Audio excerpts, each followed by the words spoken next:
खुदा यीशु मसीह के नाम में आप सबको सलाम। आगे बढ़ते हैं, मेरे साथ देखें गिनती की किताब उसका 20वां बाब। गिनती की किताब उसका 20वां बाब। यहां पे लिखा हुआ है कादिस के वाकयात। कौन से वाकयात? कादिस के वाकयात। पहली आयत से लिखा, और पहले महीने में बनी इसराइल की सारी जमात दश्ते सीन में आ गई और वो लोग कादिस में रहने लगे और मरियम ने वहां वफात पाई और वहीं दफन हुई। ये जो कादिस है ये उस कादिस से फर्क है जहां पर बनी इसराइल ने जासूस भेजे थे। आपको पता ना, कादिस के मुकाम पर आ गए थे वो, और वहां पर जासूस भेजे थे और वहां से जासूसों ने बुरी खबर दी थी और उसके बाद फिर 40 साल उनको बियाबान में गुजारने पड़े थे और जमात के लोगों के लिए वहां पानी ना मिला। सो वो मूसा और हारून के बरखिलाफ इकट्ठे हुए और लोग मूसा से झगड़ने और ये कहने लगे, हाय काश हम भी उसी वक्त मर जाते जब हमारे भाई खुदाम के हजूर मरे। तुम खुदाम की जमात को इस दश्त में क्यों ले आए हो कि हम भी और हमारे जानवर भी यहां मरे, और तुमने क्यों हमको मिस्र से निकाल कर इस बुरी जगह पहुंचाया है। ये तो बोने की और इंजीरों और ताकों और अनारों की जगह नहीं है, बल्कि यहां तो पीने के लिए पानी तक मुयस्सर नहीं। और मूसा और हारून जमात के पास से जाकर खैमा इज्तिमा के दरवाजा पर औंधे मुंह गिरे। तब खुदाम का जलाल उन पर जाहिर हुआ और खुदाम ने मूसा से कहा, उस लाठी को ले और तू और तेरा भाई हारून तुम दोनों जमात को इकट्ठा करो और उनकी आंखों के सामने इस चट्टान से कहो कि वो अपना पानी दे, और तू उनके लिए चट्टान ही से पानी निकालना। यूं जमात और उनके चौपायों को पिलाना। चुनाचे मूसा ने खुदावन के हजूर से उसी के हुक्म के मुताबिक वो लाठी ली और मूसा और हारून ने जमात को उस चट्टान के सामने इकट्ठा किया और उसने उनसे कहा, सुनो ए बागियों, क्या हम तुम्हारे लिए इसी चट्टान से पानी निकालें? तब मूसा ने अपना हाथ उठाया और उस चट्टान पर 2 बार लाठी मारी और कसरत से पानी बह निकला और जमात ने और उनके चौपायों ने पिया। पर मूसा और हारून से खुदाम ने कहा, चूंकि तुमने मेरा यकीन नहीं किया कि बनी इसराइल के सामने मेरी तकदीस करते, इसलिए तुम इस जमात को उस मुल्क में जो मैंने उनको दिया है नहीं पहुंचाने पाओगे। मुरीबा का चश्मा यही है क्योंकि इसराइल ने खुदा उनसे झगड़ा किया और वो उनके दरमियान कुदूस साबित हुआ। देखें, तकरीबन 40 साल होने को हैं। 2-3 बातें यहां पर मैं आपको इंपॉर्टेंट बताना चाहता हूं इस वाक्य को लेके कि ये तकरीबन आखिरी वाकया है। ये तकरीबन आखिरी वाकया है। अगर आप देखें, बनी इसराइल कितने साल बियाबान में रहे? 40 साल। तकरीबन कितने साल? 40 साल। पहले 1 साल पर बाइबल मुकद्दस में कितना मुआद लिखा गया है? तकरीबन 50 चैप्टर्स। 50 चैप्टर्स तकरीबन 1 साल को कवर करते हैं और अगले 38 साल को कितने चैप्टर्स कवर करते हैं? सिर्फ 5-5.5 चैप्टर्स।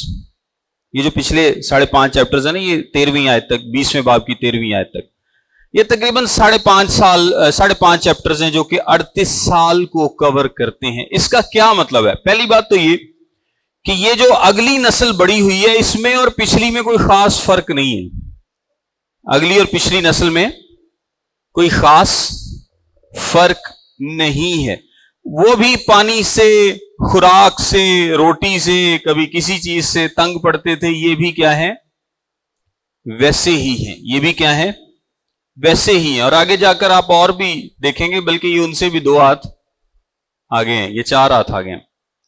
सो पहली बात तो ये है कि ये नस्ल कोई ऐसी अब नस्ल नहीं बन गई कि जो बड़ी अच्छी हो, जो बड़ी रास्तबाज हो, जो बड़ी पवित्र हो, जो अब खुदावन के हुक्मों को मानती हो। 40 साल बियाबान में गुजारने और सब कुछ सीखने के बाद भी ये वैसे के वैसे ही हैं। और ये तकरीबन उसी मुकाम पर खड़े हैं जहां पर ये 40 साल पहले थे। ये उसी मुकाम पर खड़े हैं। और इन 38 सालों में, पहले साल का तो हमें डिटेल से पता है कि पहले 1-2 सालों में जब उन्होंने पहली कोशिश की कि वो कनान में दाखिल हो सकें और उन गवाहों, उन जासूसों की बुरी खबर की वजह से वो ईमान से दाखिल ना हो सके, उसके बाद अगले 38 साल का कोई खास रिकॉर्ड नहीं मिलता। इसका मतलब है कि 38 साल में कोई खास डेवलपमेंट नहीं हुई। वहां पर ही खड़े हैं जहां पर 38 साल पहले ये लोग खड़े थे। और ये हमारी जिंदगियों में भी ऐसे होता है कि बाज़-औक़ात खुदा हमें कोई मौका देता है, खुदा हमें कोई चांस देता है, खुदा हमसे कोई काम लेना चाहता है, चाहे वो मिनिस्ट्री हो, चाहे कोई और खिदमत हो, हमारी जिंदगी का कोई भी पहलू हो सकता है जिसमें खुदा हमसे काम लेना चाहता है, लेकिन हम अपनी बगावत और जिद की वजह से या अपने गुनाह की वजह से क्या करते हैं, हम उस चांस को अवेल नहीं करते, हम आगे नहीं बढ़ते, हम ईमान से आगे नहीं बढ़ते, और हम क्या करते हैं, अपना वक्त जाया करते रहते हैं। 38 सालों में कोई सिग्निफिकेंट काम बनी इसराइल में नहीं हुआ जिसके बारे में यहां पर लिखा जा सके। 38 साल के बाद भी वो वहां पर ही खड़े, और हम भी बाज़-औक़ात 20 साल बाद, और आपको पता है कि फिर ये 38 साल बाद क्या काम करेंगे, 38 साल बाद ये फिर दोबारा से स्टार्ट करेंगे कि अब जंग ऐसे लड़नी है, फिर जंग लड़नी है, फिर लड़नी है, और फिर आगे कब्जे के लिए बढ़ना है। जो काम इनको तकरीबन 40 साल पहले करना चाहिए था या 38 साल पहले करना चाहिए था, इन्होंने नहीं किया। और हम भी क्या करते हैं, हम भी अपनी जिद की वजह से, अपनी नाफरमानी की वजह से, अपनी बगावत की वजह से, अपने गुनाह की वजह से बहुत सारे साल जाया कर देते हैं। और बाज़-औक़ात 20 साल बाद, बाज़-औक़ात 30 साल बाद, बाज़-औक़ात 10 साल बाद फिर उसी मकाम पर खड़े होते हैं और वहां से फ्रेश स्टार्ट लेते हैं। लेकिन यह भी मैं आपको बता दूं, यह भी खुदा का फजल है। यह भी क्या है, खुदा का फजल है। खुदा का फजल उन पर हुआ, तब जाकर उनको एक नया फ्रेश स्टार्ट मिला। हम में से भी बाज औकात बाज लोगों पर खुदा का फजल होता है और हमें एक फ्रेश स्टार्ट मिल जाता है, लेकिन यह हमेशा नहीं होता, हमेशा ऐसा नहीं होता। सो जब भी खुदा आपको किसी भी खिदमत के लिए चुने या मुकर्रर करे, आप ईमान से उसमें आगे बढ़ें। अपने वक्त को बिल्कुल भी जाया ना करें, क्योंकि वक्त इतना होता नहीं, वक्त हमारे पास इतना होता नहीं। सो यहां पर ये जो अगली नस्ल है, ये फिर क्या करती है, ये पानी की शिकायत करती है। और अब की बार देखें, मूसा का भी रवैया बड़ा बदला है। मूसा और हारून को खुदा ने क्या हुक्म दिया, वो भी बेचारे तंग आ गए। इनके रवैयों की वजह से मूसा और हारून ने भी क्या किया, गुनाह किया यहां पर, और इस गुनाह की वजह से ये दोनों भी आगे नहीं जा पाएंगे। ये वो मौका है जब मूसा और हारून ने गुनाह किया और खुदा इनसे कहता है कि तुम आगे नहीं जा पाओगे क्योंकि तुमने मेरे नाम को जलाल नहीं दिया। अब हुआ क्या, मैं आपको यह बताता हूं कि असल में वाकया क्या हुआ। कि बनी इसराइल का बुड़बुड़ाना तो अपनी जगह पर, आपको पता है कि वो पहले भी बड़ी दफा बुड़बुड़ाते थे, लेकिन खुदा ने हमेशा मूसा क्या करता था, हमेशा खुदा के हुजूर में जाता और दुआ करता था। फिर खुदा मूसा को एक हुक्म देता था और फिर मूसा उसी हुक्म के मुताबिक जाकर अमल करता था और फिर वो काम हो जाया करता था। अब की बार भी ऐसा ही हुआ कि बनी इसराइल बुड़बुड़ाते हैं, उनके बुड़बुड़ाने के बाद खुदा मूसा दुआ करता है, खुदा मूसा को एक हुक्म देता है कि तू ऐसे ऐसे कर, लेकिन मूसा वैसे नहीं करता, मूसा वैसे नहीं करता। अब खुदा ने मूसा को हुक्म क्या दिया था, अगर आप दोबारा पढ़ें तो यहां पर लिखा है, तू और तेरा भाई हारून तुम दोनों जमात को इकट्ठा करो और उनकी आंखों के सामने उस चट्टान से कहो, क्या लिखा है, उस चट्टान से कहो कि वो अपना पानी दे। यानी खुदा ने कहा है कि तुम आसा को हाथ में लो, लेकिन उसको चट्टान पर मारना नहीं, उसको चट्टान पर मारना नहीं है, सिर्फ चट्टान से कहना है कि तू अपना पानी दे। इसकी मैं आगे आपको एक बड़ी जबरदस्त बताता हूं कि कैसे बात आगे नए अहद से जुड़ती है। खुदा ने कहा है कि तुमने मारना नहीं, बल्कि चट्टान से क्या करना है, सिर्फ कहना है। और मूसा क्या करता है, पहली तो बात यह कि मूसा और हारून वो लोगों को इकट्ठा कर लेते हैं और कहते हैं, सुनो ए बागियो। पहली बात गलत कहां पर है कि मूसा के रवैये में अब देखें सख्ती है। मूसा एक बड़ा हलीम शख्स था और वो क्या कहता है, सुनो ए बागियो। तो ये जो मूसा उनकी सरजनिश कर रहा है, सरजनिश करने का खुदामंद ने नहीं कहा, ये मूसा ने खुद से ऐड ऑन किया है। خدا نے جب بھی سرزنش کا کہا تو پھر کہا کہ ان کی سرزنش کی جائے، لیکن اب کی بار خدا نے نہیں کہا کہ ان کی سرزنش کی جائے۔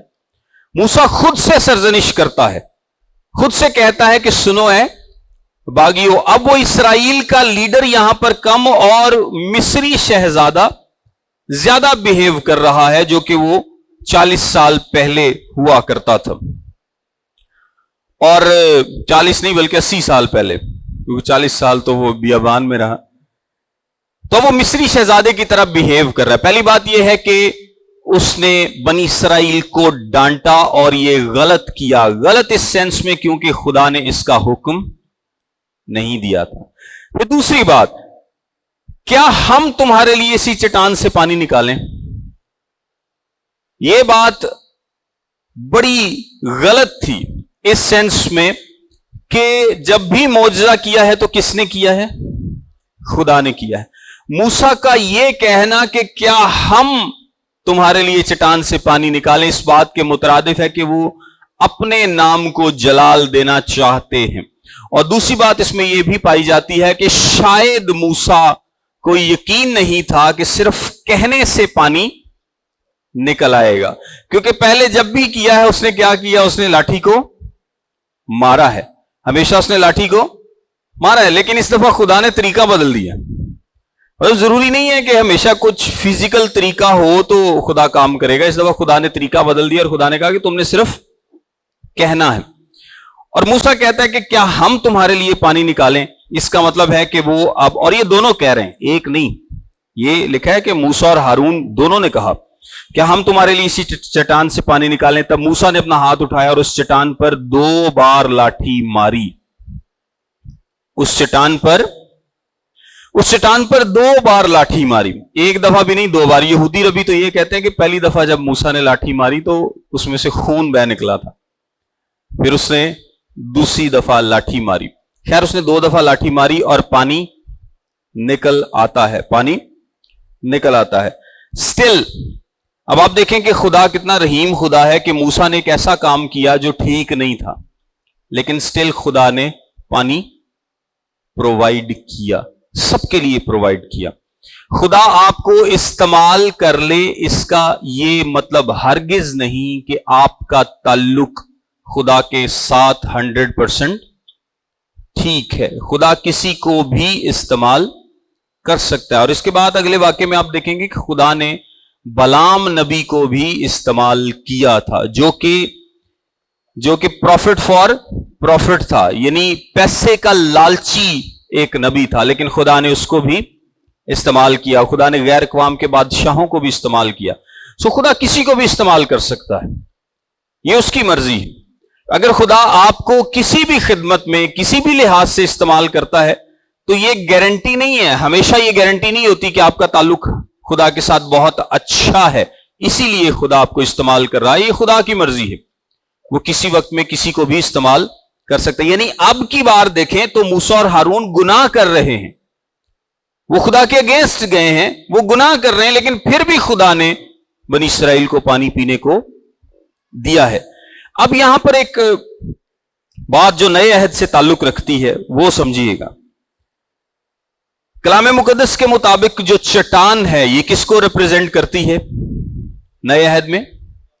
خداوند یسوع مسیح کو۔ چٹان کس کو ریپریزنٹ کرتی ہے؟ خداوند یسوع مسیح کو۔ اب غور سے سمجھیے گا، چٹان کو صرف ایک ہی بار مارا جائے گا اور اس میں سے کیا نکلے گا؟ زندگی کا پانی۔ کیا نکلے گا؟ زندگی کا پانی۔ چٹان کو دوسری بار نہیں مارا جائے گا۔ چٹان چونکہ مسیح کی تصویر ہے، مسیح کو ایک تصویری شکل میں پیش کرتی ہے کہ جس کو مارا گیا، یعنی جس کو دکھ دیا گیا، جس نے ایک دفعہ دکھ سہا، مسیح دوسری دفعہ دکھ نہیں سہے گا، مسیح صرف ایک دفعہ دکھ سہے گا، اور دوسری دفعہ صرف کہنے ہی سے، مانگنے ہی سے زندگی کے پانی کی ندیاں جاری ہو جائیں گی۔ سمجھیں آپ اس بات کو، دوسری دفعہ صرف کہنے کی ضرورت ہے، کیونکہ چٹان مسیح کو ریپرزینٹ کرتے اور خدا نے ایک تصویری شکل دی ہے کہ مسیح نے ایک دفعہ دکھ اٹھایا اور اس دکھ اٹھانے کے باعث اس میں سے زندگی کے پانی کی ندی جاری ہوئی. یوحنا کی انجیل اس کو بیان کرتی ہے. اب مسیح کو دوسری دفعہ دکھ نہیں اٹھانا. دوسری دفعہ چٹان کو مارنے کا مطلب یہ ہے کہ جس طرح شاید مسیح دوسری دفعہ دکھ اٹھا رہا ہے. سو وہ جو تصویری شکل ہے، موسیٰ نے اپنے اس عمل سے اس کو کیا کیا؟ خراب کیا. اس مسیل کو کیا کر دیا؟ خراب کر دیا. سو موسیٰ کو اس چٹان کو ایک ہی دفعہ مارنا چاہیے تھا اور دوسری دفعہ صرف کہنا چاہیے تھا جس طرح خدا نے حکم دیا تھا. اور مسیح نے ایک دفعہ دکھ اٹھایا اور اب صرف مانگنے سے اس سے زندگی کے پانی کی ندی جاری ہوتی ہے. اس واقعے نے موسیٰ اور ہارون کو بھی نقصان پہنچایا کیونکہ اب خدا ان کو آگے نہیں جانے دے گا. اس کے بعد ادوم کا جو بادشاہ ہے وہ اسرائیلیوں کا راستہ روکتا ہے. اسرائیلی اس سے راستہ مانگتے ہیں کہ تو ہمیں یہاں سے جانے دے، ہم کچھ بھی تیرے شہروں کو، تیرے گاؤں کو، ملک کو نقصان نہیں پہنچائیں گے.